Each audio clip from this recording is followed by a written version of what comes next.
इसको शुरू कर देते हैं। इवैल्यूएशन क्या है ऑकुलर की, अगर हम देखा जाए तो इन विट्रो इवैल्यूएशन रहेगी, इन वाइवो इवैल्यूएशन रहेगी।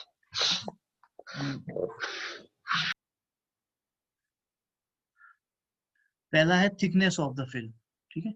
फर्स्ट है थिकनेस ऑफ द फिल्म, मतलब जो ऑकुलर के लिए हमने फिल्म डिजाइन की है या ड्रग डिलीवरी के लिए जो इंसर्ट डिजाइन किया है उसकी थिकनेस क्या रहेगी, वो डायल कैलिपर के द्वारा मेजर किया जाती है, ठीक है। एक डिजिटल कैलिपर होता है, एक वर्नियर कैलिपर होता है, सिंपल है ना। तो डिजिटल कैलिपर के थ्रू बिल्कुल माइक्रो रेंज में होती है, तो इसीलिए ये special equipment dial calliper use किया जाता है। Different point mean is calculated. Next है ड्रग कंटेंट यूनिफॉर्मिटी। नेक्स्ट है drug content uniformity. The cast film को कट किया जाता है डिफरेंट प्लेसेस से and tested for drug as per monograph. देखो जब कभी भी टैबलेट की हम ड्रग कंटेंट यूनिफॉर्मिटी देखते हैं तो उसको 10 या 20 टैबलेट को हम ट्रिचुरेट करते हैं पूरी तरह से, ठीक है। ट्रिचुरेट करके पाउडर बनाते हैं, फिर उसको यूवी में देखा जाता है, अल्ट्रावायलेट जो होता है ना, डबल बीम स्पेक्ट्रोफोटोमीटर, वहां पर ऑलरेडी पहले ही एक standard graph calibration curve plot होता है प्योर ड्रग का, उसके अगेंस्ट हम इसको चेक करते हैं, ठीक है। तो इसीलिए यहाँ पर भी इस फिल्म को क्या करेंगे, बिल्कुल कट कर देंगे पीसेस में और उसको ड्रग यूनिफॉर्मिटी देखेंगे। यूनिफॉर्मिटी ऑफ वेट, 3 पैचेस को वेट किया जाता है और उसमें क्या किया जाता है, 3 पैचेस को वेट किया जाता है, एवरेज वेट निकाला जाता है, फिर उसका इंडिविजुअल वेट निकाला जाता है, फिर फॉर्मूला वही है average minus individual upon average multiplied by 100, ठीक है। तो ये मोनोग्राफ में भी दिया होता है, वैसे ही जैसे टैबलेट की यूनिफॉर्मिटी ऑफ वेट देखते हैं हम, ठीक है। परसेंटेज ऑफ मॉइस्चर एब्जॉर्प्शन, अब बोलता है कि मॉइस्चर का जो एब्जॉर्प्शन है उसकी परसेंटेज कैसे निकालेंगे कि कितना हमारा एब्जॉर्ब होता है, क्योंकि मॉइस्चर का सबसे बड़ा प्रॉब्लम रहता है इसमें, ठीक है। अगर मॉइस्चर ये ज्यादा लेगा तो हमारा जो ड्रग है वो खराब हो जाएगी, ठीक है। तो दैट्स व्हाई हम क्या करेंगे, हेयर ऑकुलर फिल्म को वेट करते हैं और प्लेस करते हैं डेसिकेटर में, ठीक है, जिसमें कि 100 ml of saturated solution of aluminium chloride होगा एंड 79.5% ह्यूमिडिटी या रिलेटिव ह्यूमिडिटी बोला जाता है मेंटेन की जाती है। देखो काम क्या करना है, डेसिकेटर में एल्यूमिनियम क्लोराइड को रखेंगे 100 ml और ह्यूमिडिटी को मेंटेन करेंगे। तो अब ह्यूमिडिटी मेंटेन करना पॉसिबल नहीं है अगर हम ओपन डेसिकेटर की बात करते हैं, जो हमारी जो है यूज करते हैं जैसे लैब में। तो क्लोज्ड डेसिकेटर होता है जिसमें कि पूरी तरह से टेम्परेचर और प्रेशर और आपका ह्यूमिडिटी कंट्रोल्ड में रहता है, उसमें हम इसको यूज करते हैं। After 3 days ocular film are rewet, फिर से वेट करते हैं, percentage of moisture are absorb, ठीक है। Absorbed is calculation this percentage of moisture is the final weight minus initial weight upon initial weight multiplied by 100। तो final wait क्या आया 3 days के बाद जो आया था, ठीक है। इनिशियल वेट क्या था, इनिशियल वेट था इसका 70 मिलीग्राम। फाइनल वेट क्या आया 68 मिलीग्राम फॉर एग्जांपल, ठीक है। तो कैसे होगा ये फाइनल 68 माइनस 70 अपॉन सॉरी, ये मॉइस्चर जो है गेन करेगा, डिक्रीज नहीं करेगा। तो यहाँ पर क्या है, फाइनल वेट ज्यादा होगा, एब्जॉर्ब करेगा, ये इवॉल्व नहीं करेगा मॉइस्चर को। तो जब कोई चीज एब्जॉर्ब करेगी मॉइस्चर को तो नेचुरल सी बात है उसका वेट बढ़ जाएगा, ठीक है। तो यहाँ पर ये 72 मिलीग्राम, तो 72 milligram upon 70 upon initial 70 multiplied by 100, ये फॉर्मूला लगेगा। तो ये आपका मॉइस्चर परसेंटेज रहेगा। तो ये मोनोग्राफ में डिफरेंट डिफरेंट मोनोग्राफ में बताते हैं कि कितना होना चाहिए, वैसे ये हमारा 1 to 2% से कम होना चाहिए, इससे ज्यादा नहीं जाना चाहिए, ठीक है। तो अच्छा, इन विट्रो इवेल्युएशन, अब ये इवेल्युएशन मेथड की बात कर रहा है, इन विट्रो कौन कौन सी यूज करते हैं, बॉटल मेथड, पहला है bottle. In this dosage form are placed in the bottle containing dissolution medium maintained and specific temperature and pH। इसमें क्या होता है, डोजेज फॉर्म को प्लेस्ड किया जाता है बॉटल में और डिसोल्यूशन मीडियम उसमें रखा जाता है और टेम्परेचर प्रेशर में बॉटल को शेक किया जाता है, जैसे हम डिसोल्यूशन का इक्विपमेंट यूज करते हैं ना, आगे आएगा वो भी, पेडल बास्केट भी यूज करते हैं इसमें। अ सैंपल ऑफ मीडियम को टेकन एप्रोप्रिएट इंटरवल में लिया जाता है और ड्रग कंटेंट उसमें देखा जाता है। सिंपली कुछ नहीं करना है, देखो क्या है, मेरे पास ना तो यूवी है, ना मेरे पास सॉरी मेरे पास ना तो डीजो है, ना कुछ और मेथड है। तो सिंपली बॉटल में उसको डाला, डोजेस को शेक करता रहा बीच बीच में, जिसमें कि पीएच भी मेंटेन है, टेम्परेचर भी फिक्स्ड है। तो ठीक है, उसके बाद बॉटल को शेक किया, उसके बाद सैंपल को निकालते गया बीच बीच में और उसको एनालाइज किया ड्रग कंटेंट के लिए। दूसरा डिफ्यूजन मेथड। अब डिफ्यूजन कहीं भी आता है, हमने पहले भी पढ़ा था ट्रांसडर्मल में, तो इसके लिए हम कौन सा यूज करते हैं, डिफ्यूजन सेल यूज करते हैं। फ्रेंच डिफ्यूजन सेल, बस। और सभी में उसका रोल ही एक है, फ्रेंच डिफ्यूजन सेल का रोल ही एक है सभी में, ठीक है। फ्रेंच जो डिफ्यूजन सेल है उसमें देखा होगा कंपार्टमेंट, डोनर है, रिसिप्टर है, फिर एक मेम्ब्रेन लगी है नीचे, इस टाइप से होता है, आपने देखा होगा सभी ने। ड्रग को प्लेस किया जाता है डोनर में, ओपली साइड, और बफर मीडियम को प्लेस किया जाता है रिसीवर में, ठीक है, रिसेप्टर बोलते हैं इसको। ड्रग को डिफ्यूज किया जाता है रिसेप्टर में वेरियस टाइम इंटरवल में, बीच में एक मेम्ब्रेन लगी है, वहां से उसको डिफ्यूज होना है धीरे धीरे, ठीक है। तो वो आप इसमें देखेंगे। Modified rotating basket method, doses form को प्लेस किया जाता है बास्केट में, कनेक्ट किया जाता है स्टरर में, ठीक है। The assembly is lowered into jacketed baker containing buffer medium, temperature 37 degree को रखा जाता है। मॉडिफाइड बास्केट, ऐसा ही मॉडिफाइड पेडल आएगा, ठीक है। तो सैंपल आर टेकन प्रेट interval to analyse the drug content को ये एनालाइज करने के लिए यूज किया जाता है। मॉडिफाइड रोटेटिंग पेडल एपरेटस, अब ये क्या बोलता है, रोटेटिंग पेडल कैसे करते हैं। डोजेज फॉर्म को प्लेस किया जाता है डिफ्यूजन सेल में, को प्लेस किया जाता है फ्लास्क में रोटेटिंग पेडल एपरेटस के थ्रू, ठीक है। सभी में उसमें डालना है, पेडल रखा है और इसको ये रोटेट होता रहेगा, ठीक है। बास्केट ही नहीं तो यहाँ पर बास्केट होगी, बात एक ही है। ड्रग को डाला और ये धीरे धीरे रोटेट करेगा, 37 डिग्री रहेगा, जो अपना डिसोल्यूशन का पूरा फिनोमिना है वो यहाँ पर जो है अप्लाई होगा। बफर मीडिया को प्लेस किया जाता है फ्लास्क में, पेडल को स्पीड 50 आरपीएम होगी। एंटायर यूनिट को 37 में रखा जाता है। एलिक्वेट्स समझते हैं, धीरे धीरे जो सैंपल हम निकालते हैं 10 आधे घंटे में, 20 मिनट में या 1 आवर में, तो उतना जितना हम अगर 5 ml सैंपल निकालते तो फ्रेशली 5 ml इसमें डाला जाएगा। That is known as to maintain the sink condition, in vitro sink condition. क्यों? क्योंकि हमारी बॉडी का जो ओवरऑल जो है वो फिक्स्ड नहीं है, सॉरी फिक्स्ड है वो, ठीक है, ओवर जो सॉल्यूशन है, ठीक है। दैट्स व्हाई अगर जब हम इसको निकालते ही जाएंगे तो ड्रग की कंसंट्रेशन अल्टीमेटली बढ़ेगी, इसलिए हमें फ्रेशली प्रिपेयर्ड बफर भी डालना पड़ेगा। एलिक्वेट्स को डालेंगे और निकालेंगे। इन वाइवो स्टडी, अब बोलता है कि इन वाइवो कैसे करते हैं। वैसे तो इन वाइवो बहुत रेयर की जाती है। Doses form is applied in one I of the animal, other I of the several control, मतलब पीजी लेवल में या अपने एसटी लेवल में या रिसर्च लेवल में ही किया जाता है, यूजी लेवल में ये सारी चीजें नहीं होती है, ठीक है। Then the doses form is removed carefully at the regular interval and analyse at the drug content, doses को निकालो और देखते जाओ। द ड्रग remaining is subtracted from initial drug content, ये निकालना है, देखना है, which will give amount the drug absorbed to the animal at the particular time. तो ये क्या बोलता है कि इसको रखा जाओ, फिर उसको निकालो और उसको चेक करो कि ड्रग कितना रिलीज हुआ है उसकी इन वाइवो आइज में, ठीक है। आफ्टर 1 वीक वास्ट पीरियड देखा जाएगा, एक्सपेरिमेंटल को 2-3 टाइम रिपीट किया जाएगा, ठीक है। ये तो थे सारे के सारे evaluation parameter.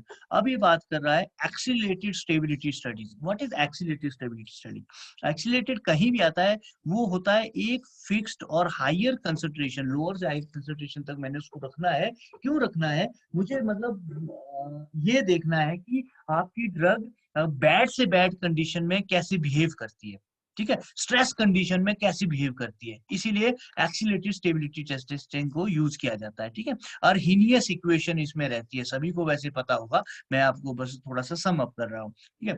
These are carried out a predict the breakdown that may occur over prolonged period of storage, मतलब हमें शेल्फ कंडीशन अगर निकालनी है, ड्रग की शेल्फ कंडीशन क्या है, T90, 90% मतलब ड्रग हमारी सेफ है, ठीक है, और 10% ड्रग हमारी डीके है, खराब हो गई है। तो मुझे ये चीज निकालनी है कि इस ड्रग का 10% कब खराब होगा, ठीक है। तो वो हमें एक्सीलरेटेड स्टेबिलिटी टेस्टिंग से आएगी और इनिस इक्वेशन से आएगी, ठीक है। Here the doses form is capped at the elevated temperature, humidity, intensity of the light और ऑक्सीजन। देखो डोजेस फॉर्म को एलिवेटेड टेंपरेचर, इंक्रीज टेंपरेचर में, ह्यूमिडिटी में, इंटेंसिटी ऑफ लाइट में, ऑक्सीजन में। क्यों? क्योंकि मैं तो बोल ही रहा हूँ कि इसको जो है store in cool place, cold place, ठीक है, रूम टेम्परेचर से बिलो बोल रहा हूँ, लेकिन यहाँ पर हमने इसको इतना स्ट्रेस देना है कि इसको हायर लेवल तक ले जाना है, कि मतलब ये कितने टाइम में खराब होता है, ठीक है, 1 महीने में, 10 दिन में, 15 दिन में, 20 दिन में, 2 महीने में, 3 महीने में, 6 महीने में, ठीक है। उस चीज के बिहाफ पे हम इसकी शेल्फ लाइफ निकालेंगे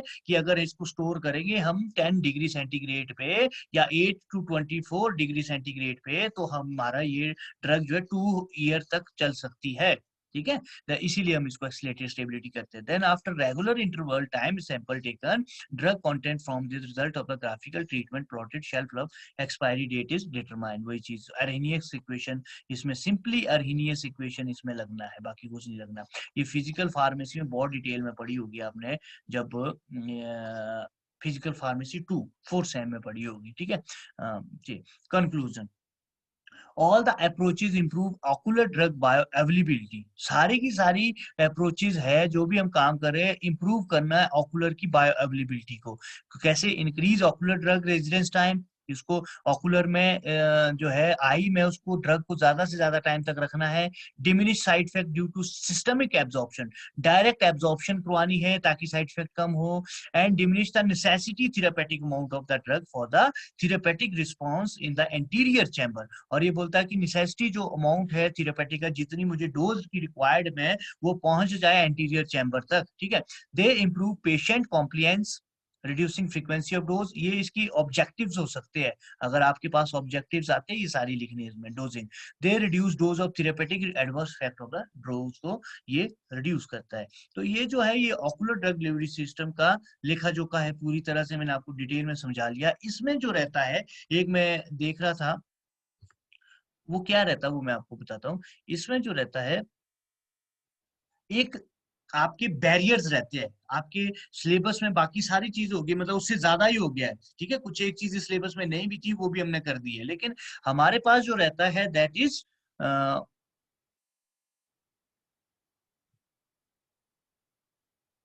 बैरियर्स, ठीक है।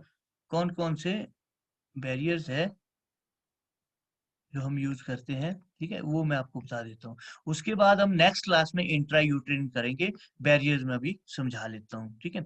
हमने ट्रांसडर्मल में, हमने नेजल में बैरियर पढ़े थे, ठीक है। जो मतलब जो मेथड है उसमें दिए हुए बैरियर को ठीक कि उस बैरियर को कैसे कर सकते हैं ठीक, तो वो जो हमने वहां पर पढ़े थे वो सारे के सारे मेथड यहाँ पर भी आएंगे। आइनोट्रोपोरोसिस, अपना सोनोट्रोपोरोसिस, ये सारी चीजें यहाँ पर भी आएगी, ठीक है। तो जो भी होगा इसको भी देख लेते हैं। ये मैं आपको भेज दूंगा, ये overcome ocular drug delivery system को, यूज ऑफ फिजिकल फोर्स, ठीक है। तो मैं इसमें बिल्कुल 10 मार्क्स के क्वेश्चन के बिहाफ से मैं बोलूंगा, ये 30-40 पेजेस का होगा। आपने भी इतने डिटेल में नहीं जाना है, क्योंकि यहाँ पर जो क्वेश्चन आएगा, देखो 46 पेज का है क्वेश्चन, यहाँ पर राइज होगा कि कौन कौन से ऐसे बैरियर है जो कि ऑकुलर ड्रग डिलीवरी सिस्टम में अफेक्ट करते हैं और उसको कैसे ओवरकम किया जाता है, क्वेश्चन ये है आपका। तो इसके लिए मुझे, आपने डिटेल में पढ़ना है, डिटेल में पढ़ो, मुझे कोई इशू नहीं है। ये देखो, ये हमारे वो बैरियर है ऑकुलर के जिसको ठीक किया जाता है। बैरियर अलग है, ये इसको मेथड है जिसको ये ठीक करता है। इलेक्ट्रोलिक फील्ड, सोनोफोरोसिस, माइक्रोनीडल्स, ये ऐसी इसकी रेमेडीज है जो कि जो ऑकुलर बैरियर होगा उसको वो ठीक करेगा। इलेक्ट्रिक फील्ड में आइनोट्रोफोरोसिस इलेक्ट्रो प्रोपरेशन के हिसाब से काम करता है, ठीक है। सोनोफोरोसिस एक वेव्स होगी सोनोफोरोसिस, माइक्रोनीडल छोटी छोटी नीडल्स होगी जो उसको ब्रेक डाउन करेगी, ठीक है। तो ये आपका,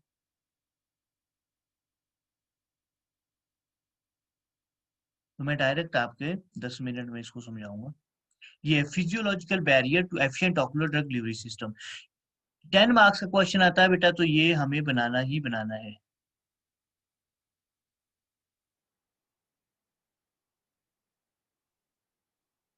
ये ठीक है, ये पूरे का पूरी आपको स्ट्रक्चर बनाना ही बनाना है।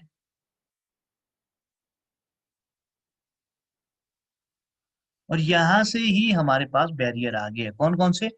पहला बैरियर, ब्लड एक्वस बैरियर, कहां पर है? इस रीजन में ये है। कितने टाइप्स है ब्लड एक्वस के? सब टाइप्स है, stroma, vascular endothelium, salary epithelium. दूसरा है वाइट्रियल बैरियर, विट्रल बैरियर कहाँ है? दिस रीजन में, ठीक है। प्रो, प्रोटियोग्लाइकेन्स ओवन फाइबर्स, ठीक है। तीसरा कौन सा है? कॉर्नियल बैरियर, ठीक है। पहला, दूसरा, तीसरा। कॉर्नियल बैरियर कहां पर है? यहाँ पर, दिस वन, ठीक है। कैसा है? इसकी टाइप्स क्या? Epithelium, stroma, endothelium. चौथा क्या है? Tear film barrier. चौथा क्या है? टीयर फिल्म बैरियर, ठीक है। Lipid layer, aqueous layer, mucin layer, ये चीजें आपको बनानी है। Blood retinal barrier, most important, blood retinal barrier कहां पर है? यहाँ पर। Retinal pigment epithelium, endothelium, thelial membrane and retina vessel, ठीक है। फिर सेक्लेरा एंड ब्रक्स कॉरोइड कॉम्प्लेक्स, ये भी एक बैरियर है। ये पांचवा, ये सिक्स्थ वन, ठीक है।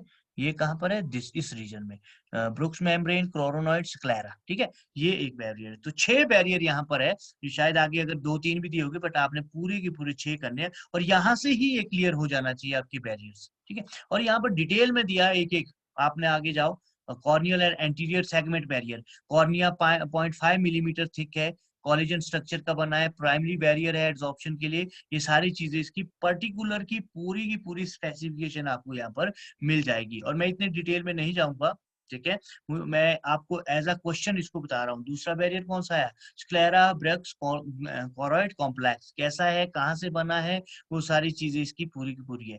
तीसरा कौन सा है, retina and blood retinal barrier, ठीक है।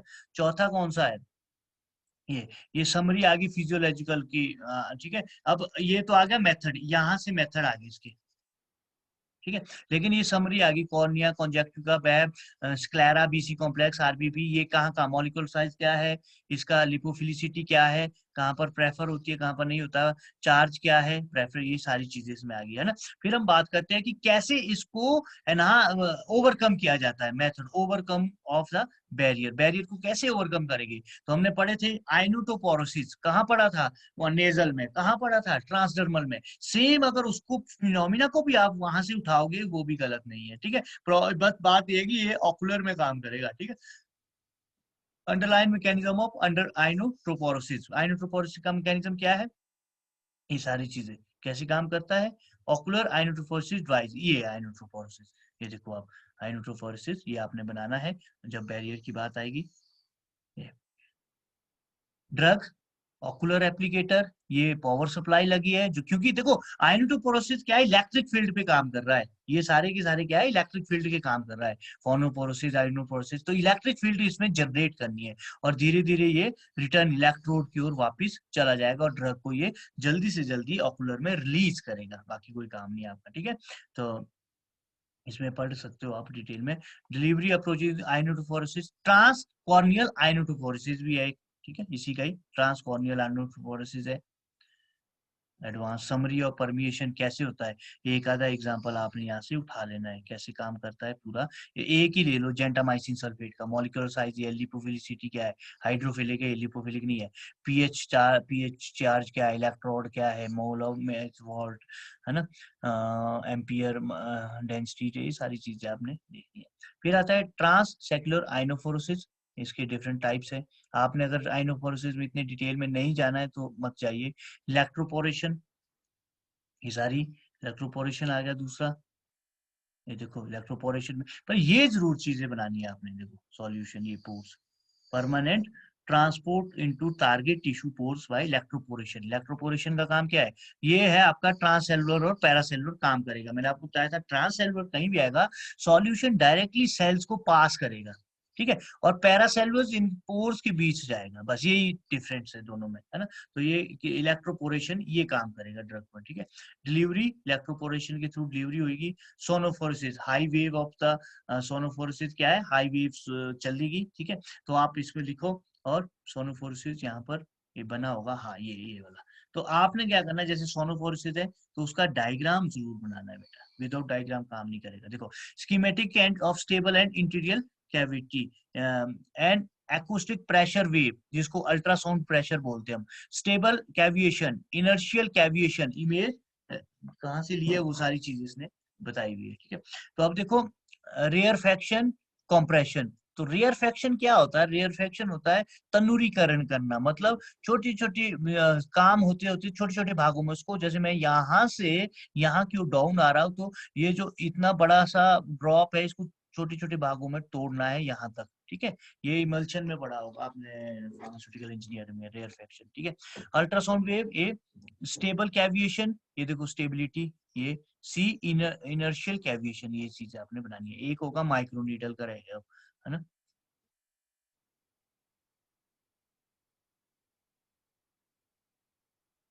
इसमें भी एक आधा एग्जांपल अगर करना है तो, ये माइक्रोनीडल। अब आ गया माइक्रोनीडल, माइक्रोनीडल कैसे काम करेगा, इसका भी डायग्राम होगा कहीं, हाँ ये देखो, 4 तरह की माइक्रो नीडल है, यहीं से ही डिटेल में आपको 10 नंबर का क्वेश्चन माइक्रो नीडल का ही बन जाता है।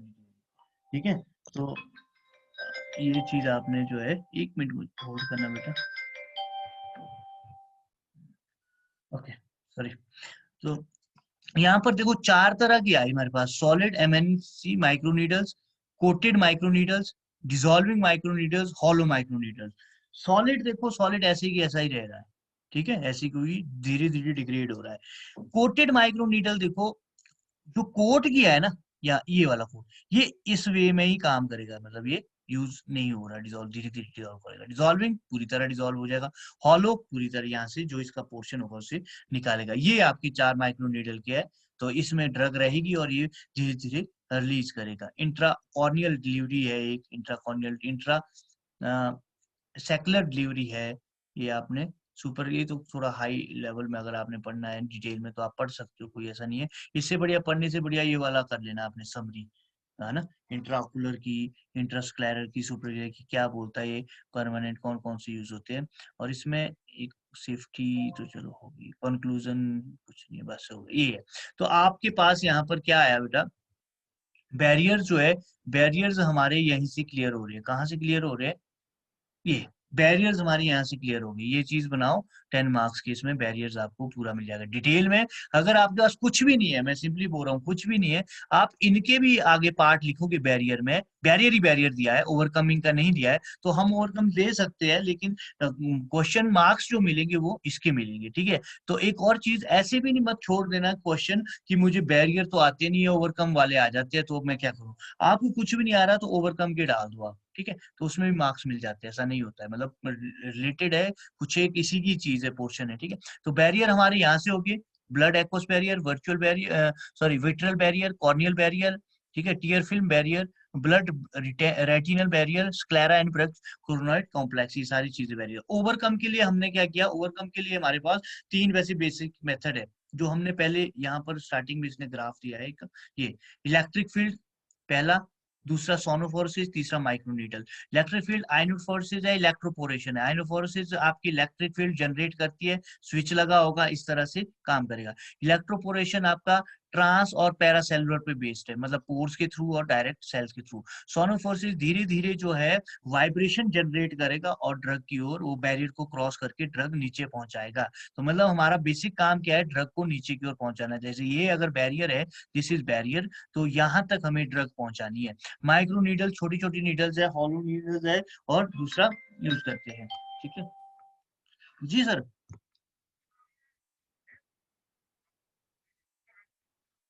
नहीं, 2 कॉपी होगी ना।